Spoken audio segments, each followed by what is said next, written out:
Perkenalkan, nama saya Ai Anggraini dengan NIM 190180030. Saya dari Universitas Malu Saleh, program studi sistem informasi. Video ini dibuat untuk memenuhi tugas media sosial dan pemasaran.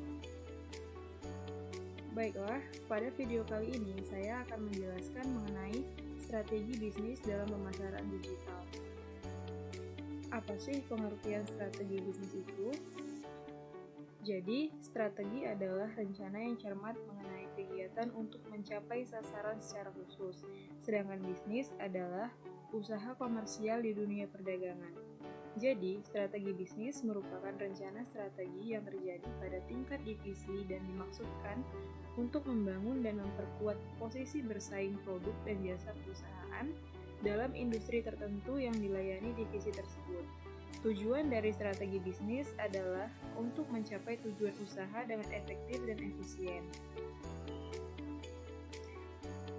Isu strategi bisnis. Dalam dunia bisnis, isu strategis sangat penting digunakan dalam merumuskan strategi di 3 tingkatan strategi, yaitu korporasi, bisnis, dan fungsional. Perumusan isu-isu strategis pada sektor privat cenderung dilakukan dengan lebih hati-hati dan penuh pertimbangan. Hal ini dikarenakan dampak atau resiko dari kesalahan identifikasi isu strategi tersebut bukan hanya terhadap ketidakefektifan strategi saja, namun yang paling ditakutkan adalah bisa mengancam eksistensi perusahaan. Tingkatan isu strategis berdasarkan kompleksitas ke dalam 4 tingkatan. Yang pertama, isu-isu utama. Berhubungan dengan pertanyaan mengenai misi lembaga dan secara komposisi terbesar, isu ini hanya ditemui di level tertinggi. Yang kedua, isu-isu fungsional.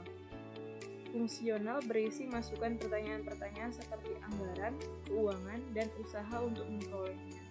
Yang ketiga, isu-isu sekunder. Ini berisi prioritas-prioritas program dan definisi kelompok-kelompok sasaran dan penerima dampak. Yang keempat, isu-isu minor. Ini digunakan untuk menjawab pertanyaan-pertanyaan pada tingkatan proyek-proyek spesifik dengan komposisi dominasi kebijakan operasional. Selanjutnya, perilaku konsumen dalam pasar digital. Perilaku konsumen adalah kegiatan yang menjadi sebuah dasar bagi konsumen hingga akhirnya membuat keputusan untuk membeli suatu barang atau jasa. Perilaku konsumen sangat berkaitan erat dengan proses pembelian. Proses pembelian di sini bermaksud ketika konsumen melakukan pencarian, penelitian hingga mengevaluasi sebuah produk atau jasa. Selanjutnya, perilaku konsumen di era digital. Yang pertama, membandingkan kualitas dengan melihat review. Maksudnya, untuk mencari tahu kualitas dari produk yang dibutuhkan dari review yang ada di internet. Yang kedua, mengutamakan kemudahan pemesanan dan pembayaran. Fitur-fitur canggih yang ada pada sistem kasir online akan mempersingkat waktu pemesanan, menyediakan metode pembayaran yang mudah, serta memungkinkan cetak resi secara instan. Yang ketiga, menyukai personalisasi, yaitu memiliki kebutuhan dan keinginan yang berbeda terhadap produk dan layanan. Kondisi inilah yang membuat produk atau layanan yang telah dipersonalisasi lebih disukai dan populer di kalangan pelanggan. Yang keempat, tidak ingin tertinggal hype trend. Momen yang tepat untuk menciptakan inovasi produk sesuai dengan apa yang tengah menjadi perbincangan masyarakat di media sosial. Yang kelima, loyalitas. Konsumen kini banyak memilih. Konsumen cenderung mau membayar lebih mahal untuk produk atau jasa dengan kualitas yang baik daripada harga yang murah namun kualitas yang buruk. Yang terakhir, suka mencari informasi. Segala bentuk informasi mengenai sebuah produk dengan mudahnya bisa diakses di sosial media, toko online maupun website dari merek atau brand tersebut. Selanjutnya, strategi dalam pasar digital. Yang pertama, memahami target pasar bisnis. Memahami target pasar yakni orang-orang yang masuk dalam target penjualan produk dapat ditentukan dengan melihat dari demografi, geografi, umur, dan lainnya. Yang kedua, Menggunakan sosial media marketing. Media sosial menjadi salah satu strategi digital marketing paling efektif untuk pemasaran bisnis, dikarenakan proses pertukaran informasi sangat cepat dan hampir setiap orang memiliki media sosial seperti Facebook, Instagram, hingga WhatsApp. Yang ketiga, paid ads atau iklan berbayar. Iklan berbayar adalah salah satu cara untuk menjaring konsumen secara instan. Contoh yang dapat digunakan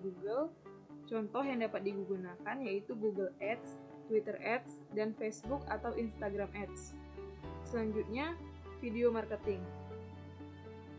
Membuat video interaktif durasi 1-2 menit dengan gambar bergerak serta musik yang mendukung, lalu mengunggahnya di media sosial.